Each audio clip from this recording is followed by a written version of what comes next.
How is it going, everybody? Welcome back to World of Tanks. Today it is time to close yet another book. Today's episode is going to be the final chapter of Road to the Bulldozer WZ-132-1 Tier 10 Chinese light tank. I was able to research it, I was able to buy it, and I wanted to do it when we had at minus 15% or 15% discount on tier 10s this weekend, and I was able to do it. WZ-132-1 is in my garage for 5.1 million credits, which is a pretty big thing actually. Let's say it is around 15 battles with premium tanks, tier 10 premium tanks, if I'm going to be like realistic over here. Around 15 battles saved with premium tanks. In today's episode I think I am going to show you one battle on the background with WZ-132A on the background while I'm talking about this vehicle a little bit, and after that let's move on into the 132-1 aka the Bulldozer. And yes guys, I am using that same Bulldozer setup on 132-1 as I did on the test server while I was testing out every single tier 10 light tank, and when I suddenly discovered that this vehicle is super awesome rammer Bulldozer, and I already have some really awesome kills with ramming that I'm going to share it with you as well. But before, as said, let's talk about 132A for a little bit. Couple of words about this vehicle. So I did a lot of grinding this weekend. I believe on Sunday when I didn't upload any episodes. This is actually the reason why I didn't upload any episodes, because I played with 132A and with D54 lightweight side by side or one after another for about 10 hours or maybe a little bit more. I played around 60 battles in one day, and for me this is really big achievement. I haven't done this kind of grinding for years. I think for years. I haven't played this game for more than 10 hours in one day. And it felt good actually. I have to tell you guys, it felt good. I did use some free experience as well to get 132-1 because, as I said, I wanted to get this vehicle when it was 15% cheaper.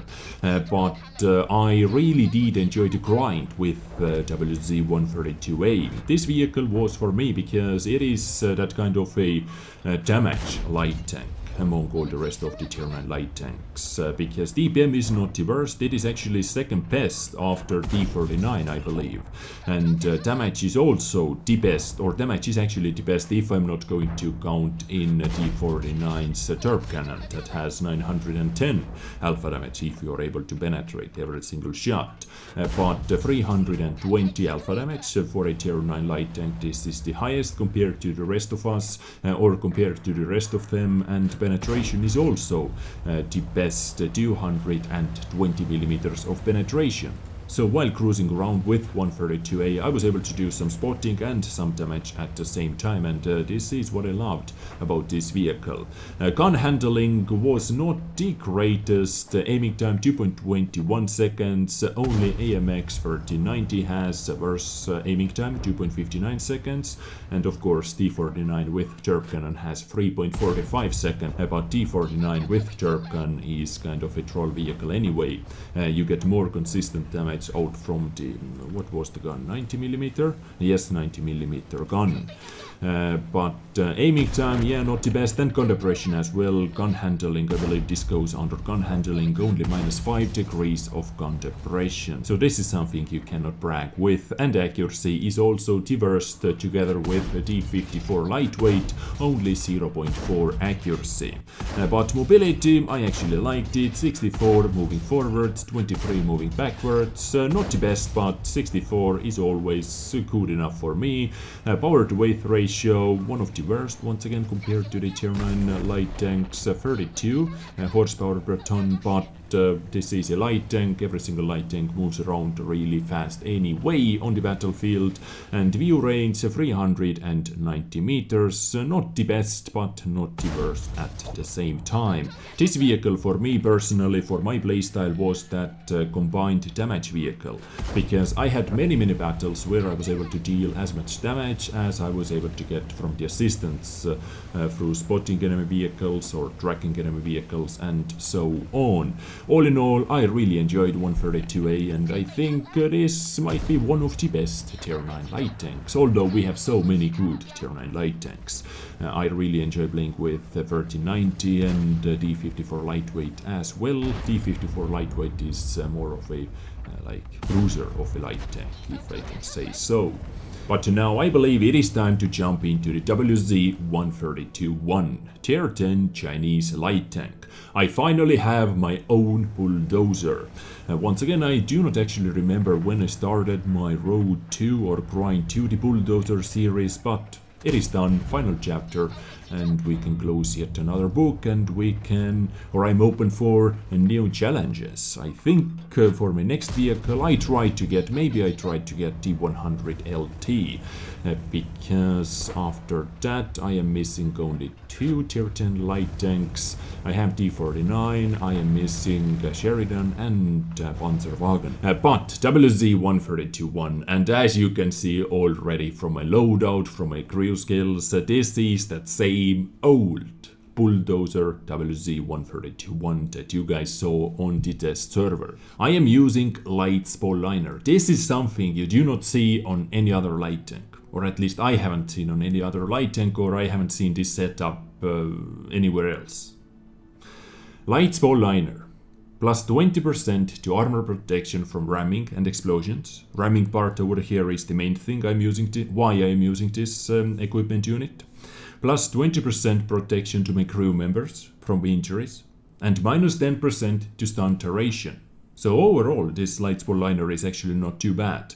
Plus 20% from ramming and explosions, that means type 4s, type 5s, RT are not able to deal that much damage to me. And minus 10% stun duration as well. It is not much, but it is still something. Like instead of getting stunned for 10 seconds, now I get for 9 seconds. Awesome. But guys, I am not done yet, because there is something else you do not see on any other light tank, and this is one of my driver's skills. Controlled impact. Decrease ramming damage to your vehicle and increase ramming damage to an enemy vehicle. This skill, combined with light spall liner, combined with this engine power, 1080 horsepower engine, with 35.35 power to weight ratio, equals crazy bulldozer in my opinion. And this is actually how I came up with it. I saw the engine power, I saw this power to weight ratio. 65 top speed, that means with this power to weight ratio, this engine power, you are able to achieve your top speed super fast. You are not the lightest light tank in this world, 30.5 tons heavy light tank, and your hull armor has some armor as well at least. So I decided to test this vehicle out with light spall liner, with Brothers in Arms, of course, to get my DPM up as high as I can, and with this controlled impact crew skill, and I did so much ramming damage, it was not even funny. Now you might ask why I decided to use this setup, why I am not using coated optics, why I am not using ventilation or anything like that, why I am not playing this light tank as a regular light tank. In my opinion, this is not a regular light tank with all those stats over here, and I would like to use it as I like, and at the moment I am enjoying the living hell out of this vehicle because of this setup. Now why I did it, let me explain you why, and why this is so effective in my opinion at least.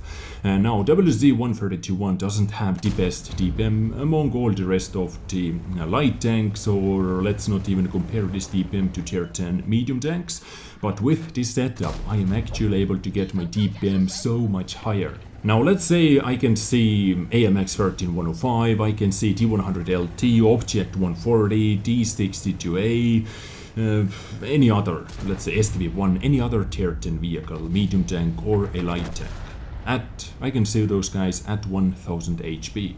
Every single vehicle, besides AMX 1390 by the way, has better DPM than me, but let's say I am at 1000 HP as well and AMX 13105 is fully loaded. So that guy can easily kill me. But not if I rush in balls deep, not if I ram him. That ramming means extra shot. Usually with those ramming attacks I deal around 400 to 600 damage.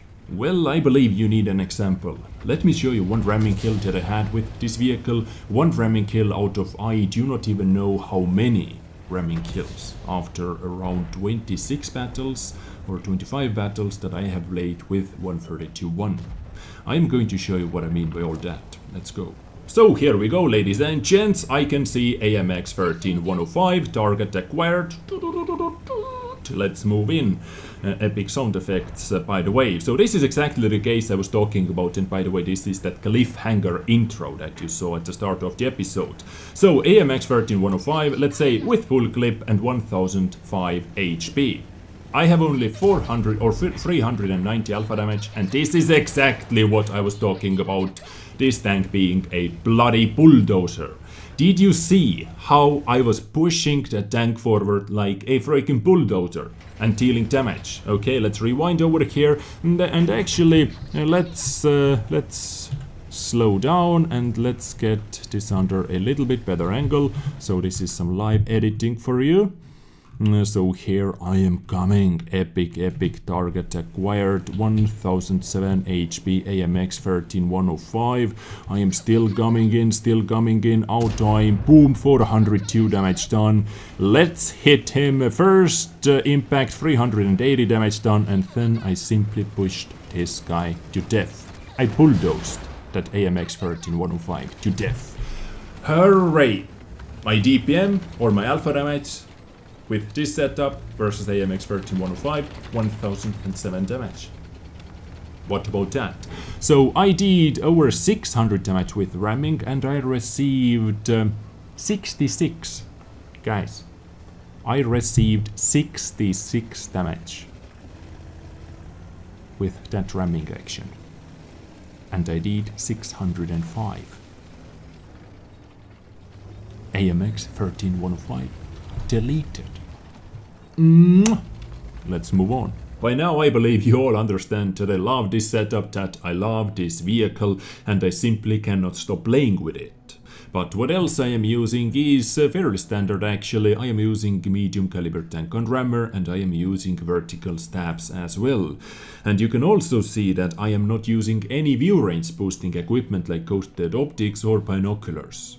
For two reasons. Because I have my situational awareness skill at 100%, this gives me some extra view range, and I have recon skill at 100% as well. Stock view range is 400 meters, which is not too bad, and with food I am able to get my view range over 450 meters, which is the gap, 452 meter view range. And this is the only reason why I am using food over here. I would like to use some fire extinguisher, but with this setup I simply cannot do that because food gives me plus 20 meters extra view range.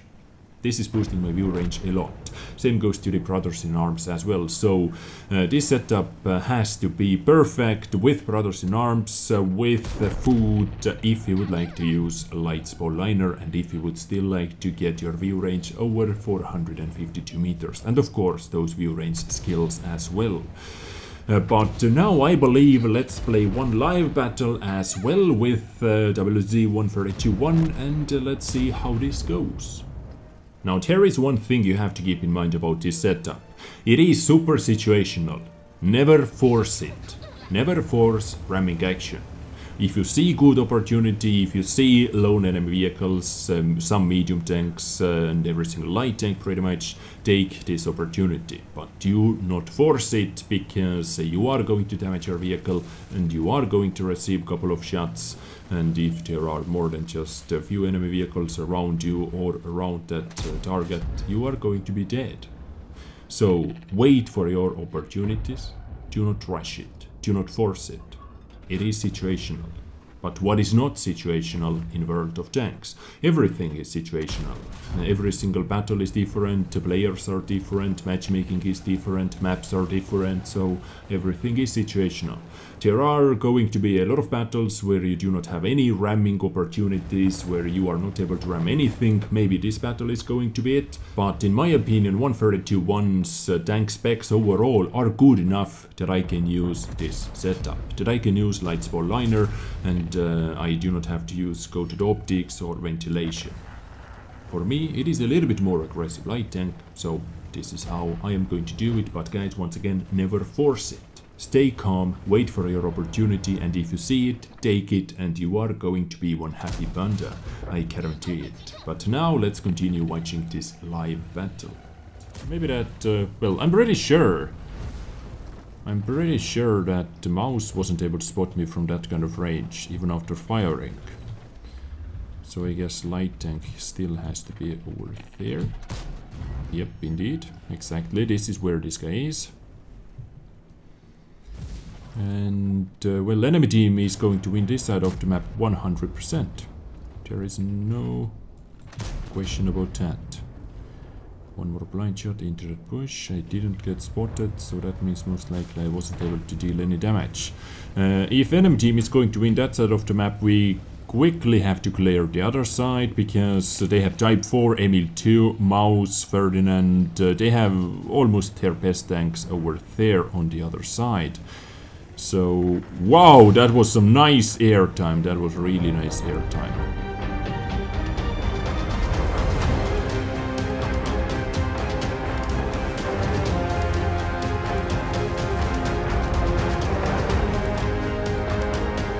So I am going to help out my team to clean this side of the map even faster, even though our guys are doing good enough job. Come on, that T-49 is simply running away from me, and now they are playing cat and mouse. Two turb cannons are playing cat and mouse. Yeah, nice waste of my time. Let's actually push in, maybe. We still haven't spotted FE-4005. Tank that can actually one-shot me. Bulldozer last known position was also over here. Come on, FE, where are you? Because we have to turn back right now. Our tier 10s are still alive, so this game is not over, not lost yet. Oh, nice, he missed. He missed. This guy had to be lucky to hit me in the first place anyway. Oh, guys. Are you ready? Are you ready for that ramming power? Done. Oh shit. Enemy team has a little bit more tanks over here than expected or needed. 477, really beautiful roll. Roll that you can see from this tank. T100 LT. Okay, nice, Black Bulldog is dead. T100 LT is not able to one-shot me from this kind of HP. Let's help out our Lorraine. Boom. Stay still. Now I'm still worried about T100 LT. I'm still lit up. Let's wait a little bit. By the way, how much damage did I do? 458 damage with ramming, and I received 154 damage with ramming. Type 4 heavy side turret should be penetrable for me with regular rounds, but if this guy stays over there, then side shots are much juicier for me. Let's bait out the shot. T100 LT repositioned as well, and this guy was who got me spotted after that final shot. Mouse in the base is fighting with Moisen. Sneaky shot. T100 LT is still over there, keeping me spotted, but I guess our heavies, low HP heavies, are going to cap this game out. I am pretty damn sure about that. Oh, nice. Easy shots, and now I should be able to go in. I am going to be super happy if I can actually ram the T100 LT. Doesn't matter if I die after that or not. Well, now, no, team.